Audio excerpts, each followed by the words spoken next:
Good morning students. First of all Sant Michael academy में आप लोगों का स्वागत है। आज हम लोग 11th क्लास का बहुत ही important chapter cell cycle and cell division start हम कर रहे हैं। मेरा अपना खुद का इंट्रोडक्शन हुआ। Neeraj sir, MSc M.Ed biology. अभी हम लोग जो cell cycle and cell division के बारे में जो डिस्कस करेंगे, इसमें कुछ टर्म्स जानने होंगे। टर्म्स क्या है? पहला टर्म्स जैसे है, जैसे मान लीजिए कि पहला टर्म्स हम देंगे कार्योकाइनेसिस।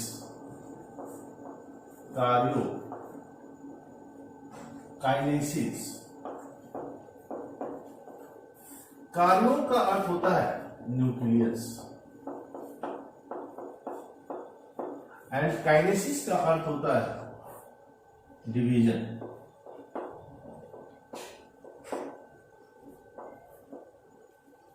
कार्योकाइनेसिस में इसको डिफाइन करेंगे, division of nucleus. Division of nucleus is called karyokinesis. Karyokinesis के बाद टर्म आएगा कार्योलॉजी। लॉजी लोगस से बना हुआ है। लॉजी का अर्थ होता है स्टडी एंड कार्यो का अर्थ होता है nucleus. Study of nucleus, study of nucleus is called cardiology. Next हम देखेंगे कार्योगेमी।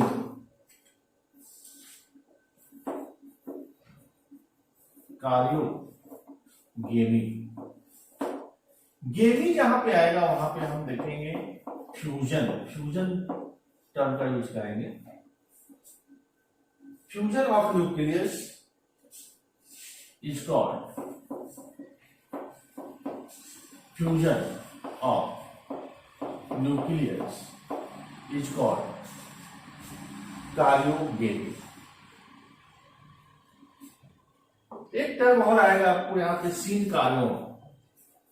सीन कार्यों, सीन कार्यों में देखेंगे फ्यूज्ड इन न्यूक्लियस। फ्यूज्ड इन न्यूक्लियस, यहां पे फ्यूजन था लेकिन नीचे वाले वर्ड में यहां पे सीन का अर्थ होता है फ्यूज। उसी टाइप से टर्म हम देखेंगे साइटोलॉजी। साइटोलॉजी, साइटो का अर्थ होता है सेल एंड लॉजी लोगस से बना होता है। इसका अर्थ हुआ study. That means study of cell, study of cell is called cytology. Next देखेंगे साइटोकाइनेसिस। साइटोकाइनेसिस, साइटो का अर्थ फिर हम यहां बताएंगे कि साइटो का अर्थ होता है सेल और काइनेसिस का अर्थ होता है division.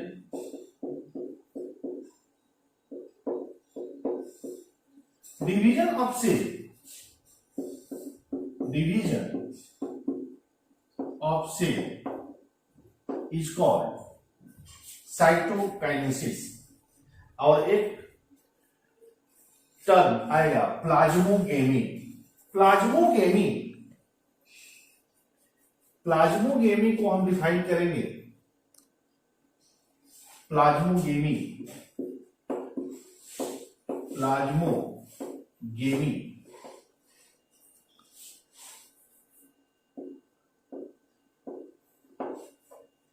Fusion of cytoplasm. Fusion of cytoplasm, इस टर्म को आपको याद रखना होगा। पहला हो गया, दूसरा तीसरा, चौथा, फिफ्थ, और यहां पे ये सिक्स। इतना को पहले आप लोग नोट डाउन कर लीजिए। Our body has two types of cells. Our body has two types of cells. One is somatic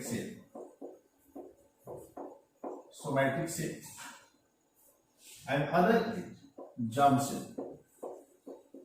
Germ cell or reproductive cell.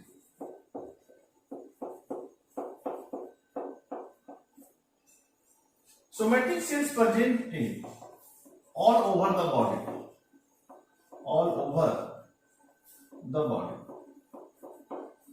and germ cell in male as sperm or germ cell, and in female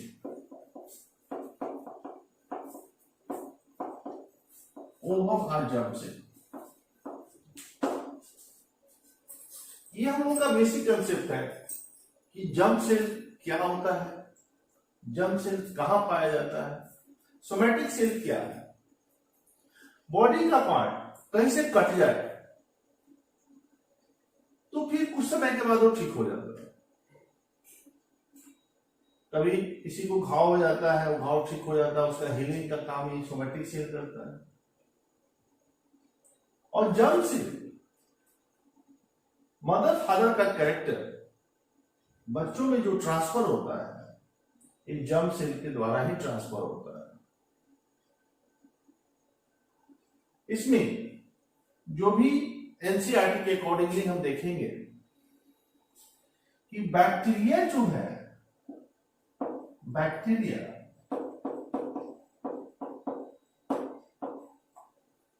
20 minute में grow करता है, 20 minute में double हो जाता है। East 90 minute में double होता है। और हमारे बॉडी का जो सेल है वो 24 आवर्स में डबल होता है। ये तो आपको बेसिक कंसेप्ट जानने होंगे। हमने आपको बताया कि somatic cells are present all over the body. In this cell, division takes place. That is called mitosis. Somatic cell में जो डिवीजन होता है उसको हम माइटोसिस कहते हैं। जर्म सेल में जो डिवीजन होता है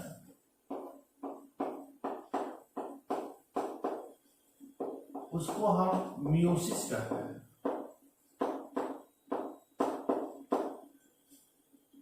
तो cell division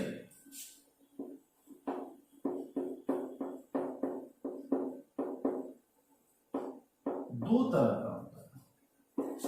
first is mitosis and second is meiosis.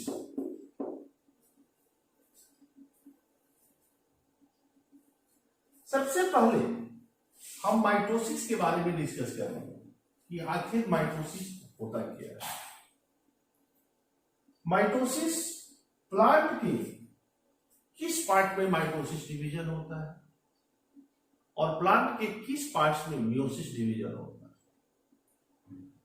जब हम माइटोसिस का डिस्कस करेंगे प्लांट का, तो प्लांट के केस में ये वेजिटेटिव पार्ट में होता है।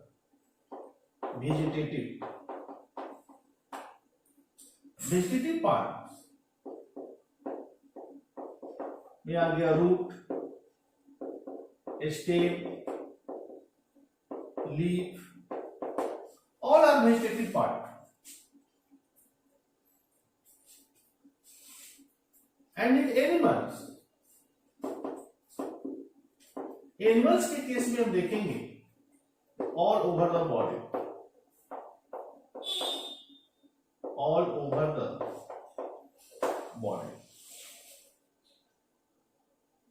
फिर हम यहां पे मियोसिस के बारे में देखेंगे।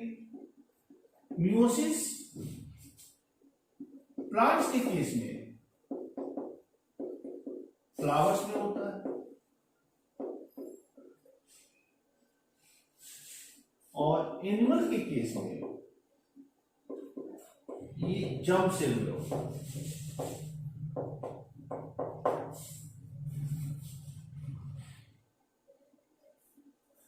अब हम डिस्कस करेंगे माइटोसिस के बारे में।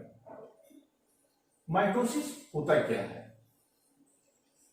तब तक आप लोग इसको अब हम देखेंगे phases of cell cycle. Phases of cell cycle. Cell cycle में दो फेज होते हैं।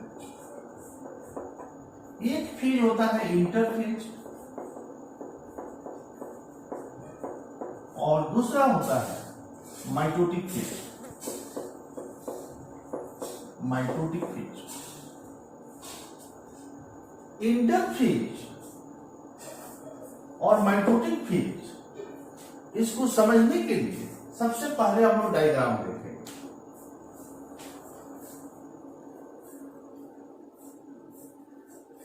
एक सेल साइकिल है, इसमें इंटरफेज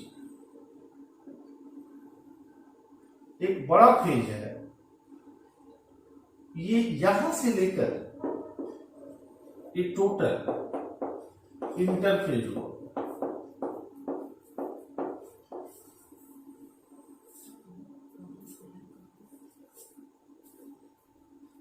अब इसमें हम एक छोटा सा फेज आता है जिसको हम कहते हैं जी नॉट फेज।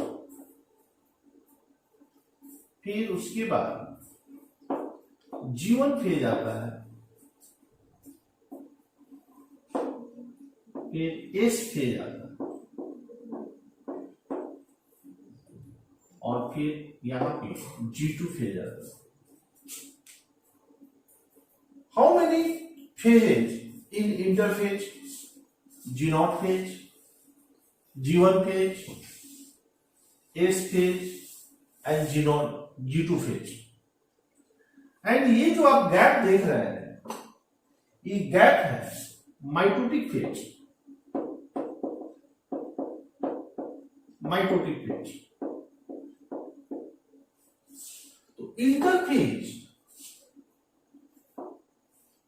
इंटरफेज को हम इंटरफेज को 4 पार्ट में डिवाइड करेंगे। G0 फेज,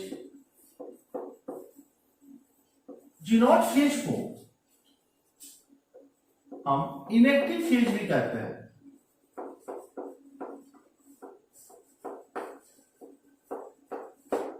या इसका दूसरा नाम है कोसेंट फेज।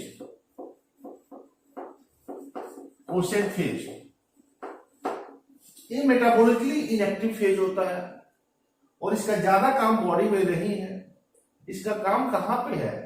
ये हार्ट का सेल यदि कहीं से कोई रिपेयरिंग की जरूरत होती है हार्ट के सेल में, तो वहां पे यहां इस G0 फेज में उसका डिवीजन होगा, उसका रिपेयरिंग होगा। G1 फेज, G1 फेज, इस G1 फेज को हम कहते हैं प्री गैप फेज, यानी कि एस फेज जो है इसको हम गैप फेज कहते हैं। तो इसके गैप फेज के पहले वाले फेज को हम प्री गैप फेज कहेंगे। Pre gap phase.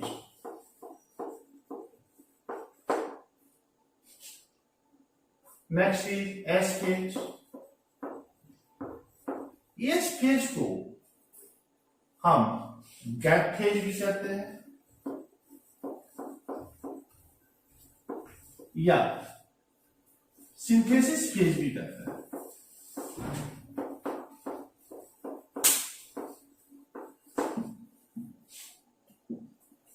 उसके बाद हम देखेंगे last is G2 phase. G2 phase को हम कहते हैं post gap phase. Post gap phase. एक गैप फेज है, गैप फेज के पहले वाले फेज को प्री गैप फेज कहेंगे, गैप फेज के बाद वाले फेज को पोस्ट गैप फेज कहेंगे। और जब हम माइटोटिक फेज में आएंगे, माइटोटिक फेज का जब हम डायग्राम बनाएंगे,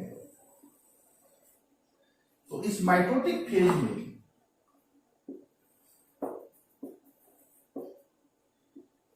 ये हो गया पहला prophase, metaphase, anaphase, telophase and cytokinesis. इसको हम यहां से लेकर के माइटोटिक फेज कहेंगे, यहां से लेकर के यहां तक। तो माइटोटिक फेज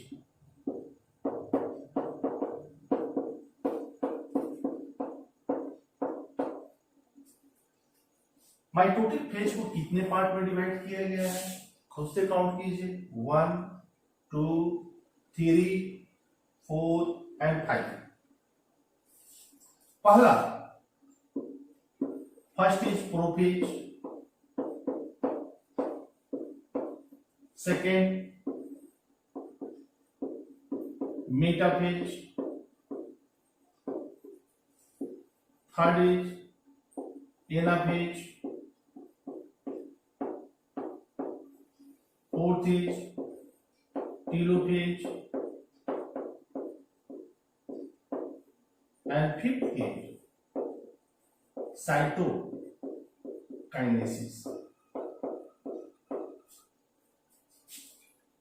जब भी हम लिखेंगे इसको तो सीरियली लिखेंगे। अब ऐसा नहीं कि प्रोफेज के बाद हम एनाफेज लिख दें, एनाफेज के बाद मेटाफेज लिखे, ऐसा नहीं। ये स्टेप बाय स्टेप जिस टाइप से इसमें चेंजिंग हो रहा है वैसे ही हम लिखेंगे। इसको आप लोग नोट डाउन कर लीजिए। फिर से हम यहाँ पे 1 by 1 इस डायग्राम को फिर से हम रिपीट करने जा रहे हैं।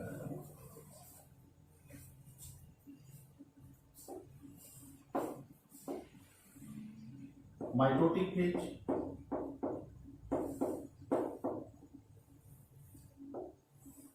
G0 phase, G1 phase, S phase and G2 phase. पहला हम देखेंगे G0 फेज।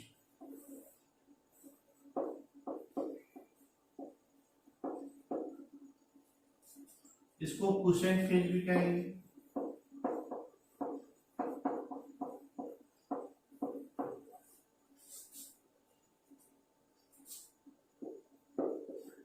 मेटाबोलिकली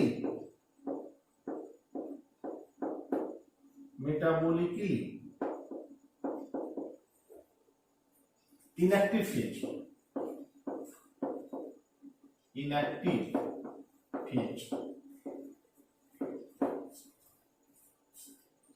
दूसरा G1 फेज, G1 फेज हम देखेंगे।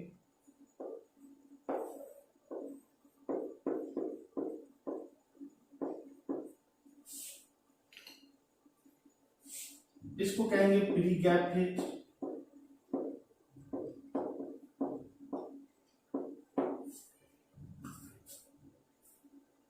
इसको सिंपल फॉर्म में हम कैसे डिफाइन करेंगे?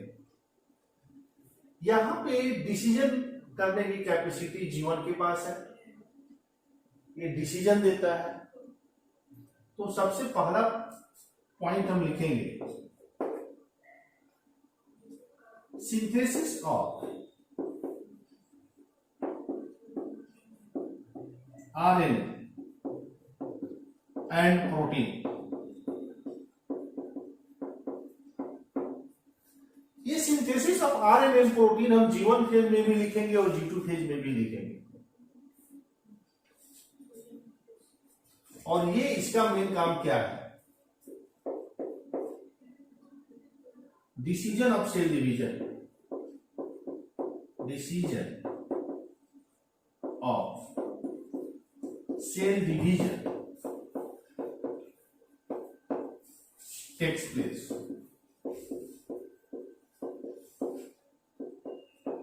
ये सीधे कहता है कि सेल जो है इसको दो पार्ट में तोड़ दिया जाए। ये जीवन का काम है। नेक्स्ट हम देखेंगे एस फेज, सिंथेसिस फेज इसको कहेंगे।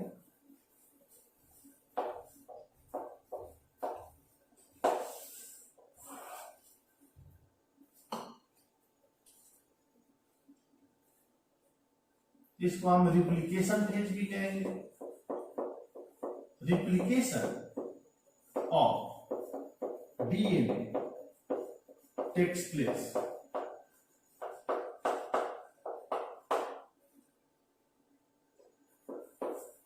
Doubling of DNA takes place.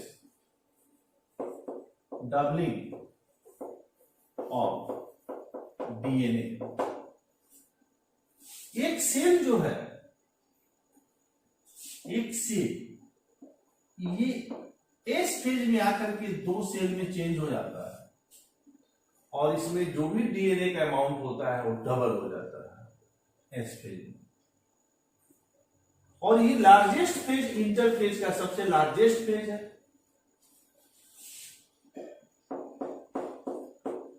Largest phase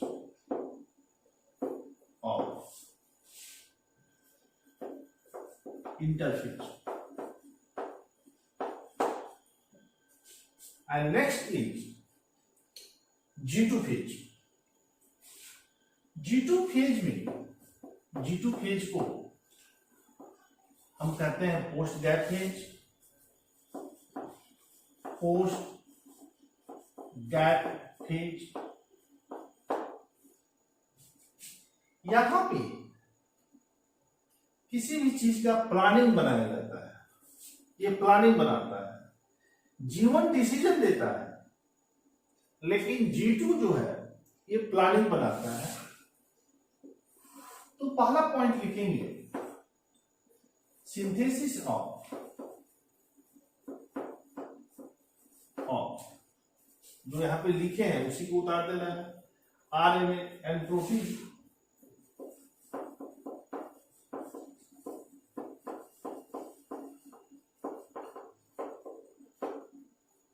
दूसरा पॉइंट लिखेंगे planning of cell division. Planning of cell division। Planning of cell division ये G2 फेज हो गया। अब जैसे हम G2 फेज से माइटोटिक फेज में आएंगे तो माइटोटिक फेज में ये जो प्लानिंग बना रहा है इस फेज में कैसे हमको आगे बढ़ना है इसके बारे में हम देखेंगे। अब हम इसका नेक्स्ट पार्ट माइटोटिक फेज हम अगले वीडियो में देखेंगे। Mitotic phase